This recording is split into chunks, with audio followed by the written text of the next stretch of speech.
Bismillahirrahmanirrahim. Assalamualaikum warahmatullahi wabarakatuh. Kami dari kelompok 16 yang beranggotakan saya, Farhan Haris Abdurrahman, lalu ada Muhammad Ansor Al-Faruq. Jadi untuk presentasi kali ini, kami akan menjelaskan tentang proyek kami di manajemen proyek yang diampu oleh yang terhormat Ibu Dinar Nugraheni. Di sini ada saya dan Faruq dengan NIM yang sudah ada di PPT. Lanjut. Yang pertama ini kita membuat human resource leveling dengan table activity yang sudah ada di layar. Jadi proyek pengembangan sistem Customer Relationship Management atau CRM ini bertujuan untuk perusahaan e-commerce yang tujuannya itu untuk meningkatkan efektivitas dalam mengelola hubungan dengan para pelanggan. Jadi laporan kali ini tuh kita menganalisa tentang human resource leveling, manajemen risiko, serta make buy analisis untuk memastikan proyek terlaksana secara efisien, tepat waktu, dan sesuai dengan anggaran. Lalu tim proyek ini kita bagi atas 2 senior developer SD1 dan SD2. Lalu ada 3 junior developer JD1, JD2, dan JD3. Satu database administrator yang kita sebut dengan DBA. Lalu ada satu UI UX designer yang kita sebut dengan UI.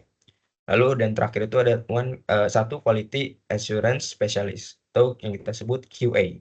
Nah, di table activity ini kita bisa lihat kita menomorkan kegiatan. Faruq boleh agak mundur ke slide sebelumnya. Maaf. Nah, di table activity ini sedikit saya menjelaskan mengenai bagaimana cara kita untuk membacanya.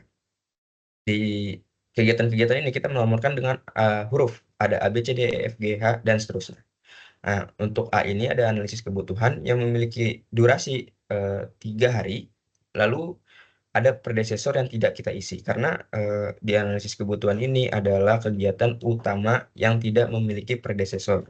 Predecessor itu adalah di mana suatu kegiatan itu bisa berjalan ketika kegiatan sebelumnya itu harus selesai dulu. Jadi kalau kita lanjut di nomor yang B, di sini ada kegiatan desain basis data yang memiliki durasi itu 4 hari.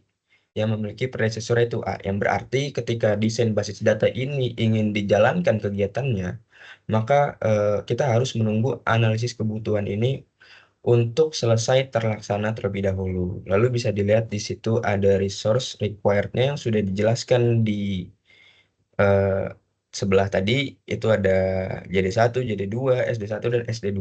Jadi ada beberapa kegiatan yang membutuhkan resource-nya, siapa-siapa saja. Di situ kita jelaskan sesuai dengan kegiatan, durasi, dan predecessor-nya. Lanjut.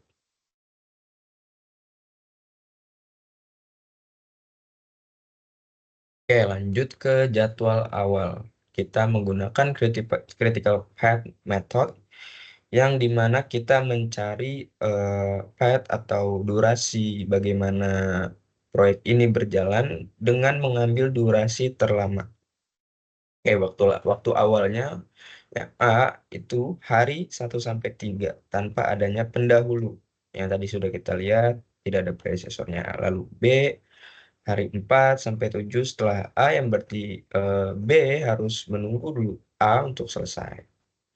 Eh, kita mendapatkan critical path-nya itu, totalnya itu durasinya 29 hari. Dengan urutan A, lalu D, lalu E, lalu F, lalu G, lalu H, dan terakhir itu ada I. Boleh dilanjut? Oke, lalu kita lanjut ke analisis konflik sumber dayanya.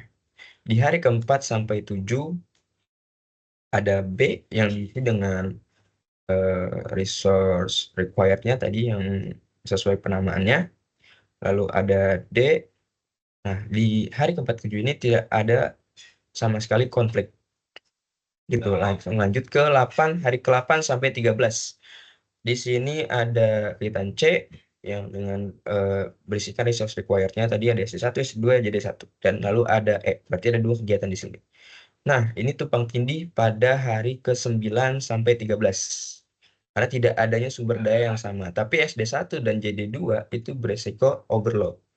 Lalu kita lanjut ke hari 16 sampai 19, 20 sampai 24, 25 sampai 27, dan 28 sampai hari terakhir yaitu eh, hari ke-29 itu tidak adanya konflik.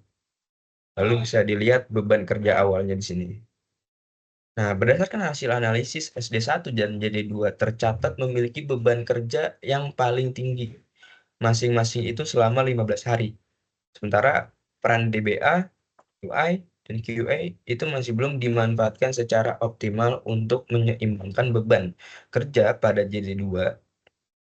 Jadi, aktivitas D yang memiliki plot selama 2 hari telah dijadwalkan ulang. Lanjut. Oke, karena tadi kita ada menemukan beberapa masalah yang belum optimal di beberapa resource required-nya tadi ya. Lalu kita melakukan alokasi setelah kita mengoptimalkan. Jadi durasi proyek ini bertambah menjadi 31 hari yang sebelumnya kita analisa dan kita tentukan selama 29 hari. Nah, hal ini terjadi karena adanya penjadwalan ulang di aktivitas E yang berdampak pada jalur kritis. Meskipun total beban kerja tidak berubah, tapi distribusinya kini lebih merata. Jadi JD2 ini tidak lagi mengalami beban kerja yang saling bertumpuk. Untuk meningkatkan efisiensinya, UI dan QA dapat dilibatkan dalam proses review awal. Nah, ini eh, tabel setelah kita melakukan optimalisasi ya. Jadi di D itu kita bisa lihat di durasinya 5 hari digeser untuk menyeimbangkan JD2 yang mulainya di hari ke-6 dan selesai di hari ke-10. Lalu ada E di sini yang berdurasi 7 hari, di mana mulai itu di hari ke-11 dan selesai itu di hari ke-17. Dengan sumber daya untuk D itu ada UI, ada JD2, dan sumber daya untuk E itu ada JD2 dan JD3. Nah, catatannya ini untuk di D itu digeser untuk menyimbangkan JD2. Lalu untuk E itu digeser karena D. Dan juga Grand proyek CRM-nya setelah di penjadwalan ulang bisa dilihat. Kurang lebihnya seperti itu. Lanjut. Nah, sekarang kita membahas soal manajemen resiko atau risk management. Nah, manajemen resiko itu apa sih? Manajemen resiko itu adalah pendekatan terstruktur untuk mengidentifikasi, mengevaluasi, dan menangani resiko yang dapat mengganggu proyek dalam pengembangan sistem CRM itu sendiri. Manajemen resiko itu sangat penting untuk mendeteksi kendala sejak dini, jadi kita melakukan antisipasi. Nah, ini kita meminimalkan dampaknya dan memastikan proyek berjalan sesuai waktu, biaya, dan kualitas yang direncanakan. Tanpa pengelolaan risiko yang efektif, hambatan kecil dapat berdampak besar pada keberhasilan proyek, terutama pada sumber daya, pengadaan, dan penjadwalan. Lanjut. Nah, untuk detail analisis resikonya, yang pertama itu ada ketergantungan terhadap vendor API. Kita memberikan skor resiko itu 0,72 sesuai dengan tabel yang ada di atas. Jadi pihak ketiga ini menyediakan API lambat dalam respon atau melakukan perubahan spesifikasi. Nah, hal ini tuh bisa menyebabkan keterlambatan pada aktivitas F atau integrasi API yang berada di jalur kritis. Penundaannya ini tuh dapat berlangsung sekitar 5 sampai 10 hari dan potensinya itu bisa menaikkan biaya proyek hingga 30%. Nah, gejala awal dari risiko itu bisa dari respon vendor yang tidak cepat dan dokumentasi teknis yang tidak memadai. Lalu ada keterlambatan dalam pengadaan hardware nih. Nah, kita kasih skor resiko itu sekitar 0,63 sesuai tabel. Lalu permasalahan seperti pengiriman yang tertunda atau spesifikasi server yang tidak sesuai dapat menghambat pelaksanaan aktivitas dari deploy system selama 3 sampai 7 hari. Nah, dampak itu bisa memicu penambahan biaya sekitar 25% ya untuk indikasi awalnya dan terlihat keterlambatan dalam mendapatkan konfirmasi dari penyedia perangkatnya. Lalu yang ketiga ada perubahan permintaan dari klien yang kita kasih skor resikonya itu 0,42. Nah, klien itu kalau misalnya kliennya mengubah kebutuhan atau spesifikasi sistemnya, maka aktivitas dari A dan E itu beresiko terdampak yang dapat menyebabkan keterlambatan antara sekitar 3 sampai 5 hari. Disertai untuk peningkatan biaya itu 15%. Lalu yang terakhir, resiko yang paling kecil itu terbatasnya ketersediaan tenaga kerja. Jadi jika personel penting seperti kayak DBA atau jadi dua tadi tidak tersedia karena cuti atau eh, ada tidak bekerja ya, maka aktivitas B dan C atau E ini B, C, E atau I bisa tertunda hingga 2 sampai 5 hari. Nah, situasi ini tuh juga bisa memicu kenaikan biaya sekitar 20%. Nah, tanda awal dari risiko ini tuh bisa meningkatnya keluhan beban kerja atau naiknya angka ketidakhadiran dari para pekerjanya. Mungkin dari saya segini dulu, akan dilanjutkan oleh Muhammad Ansyar Al-Faruq. Silakan. Oke, selanjutnya itu rencana mitigasi resiko dari resiko yang sudah dianalisis oleh teman saya itu Farhan. Jadi yang pertama itu ada ketergantungan pada pihak ketiga API itu. Rencananya akan dibuat prototipe API di hari ke-10 sampai 12. Komunikasi mingguan dijaga dan ditambahkan buffer 2 hari. Jika vendor gagal, digunakan API open source. Yang kedua, pengadaan perangkat keras. Rencananya itu menggunakan cloud dengan setup 1 sampai 3 hari. Kontrak diamankan sejak hari kelima dan siapkan server cadangan jika terjadi kendala. Yang ketiga, perubahan kebutuhan klien. Itu rencananya ditetapkan spesifikasi awal sign off pada hari ketiga, diikuti demo mingguan dan kontrol change request. Fitur non kritis akan disederhanakan jika ada perubahan besar. Yang keempat, keterbatasan SDM. Itu rencananya dilakukan pelatihan silang, siapkan freelance DBA, dan monitoring harian. Aktivitas non prioritas seperti dokumentasi akan ditunda bila diperlukan. Selanjutnya itu ada make buy analyst. Make buy analyst adalah keputusan antara membuat sendiri, make, atau membeli, buy. Harus dipertimbangkan dengan cermat untuk memilih alternatif yang paling tepat dan efisien guna mendukung keberhasilan proyek secara menyeluruh. Komponen yang ditinjau, yaitu infrastruktur server, menjadi fokus utama karena berperan penting dalam kelancaran dan kestabilan sistem CRM, terutama saat deployment. Evaluasi make or buy dilakukan dengan mempertimbangkan biaya, waktu, mutu layanan, dan kesiapan sumber daya internal untuk memastikan sistem berjalan optimal tanpa mengganggu jadwal proyek. Matriks keputusannya bisa dilihat di slide. Lalu skor total make itu bisa dilihat bahwa total skornya yaitu 4,40 dan skor akhir buy cloud itu total skornya 8,65.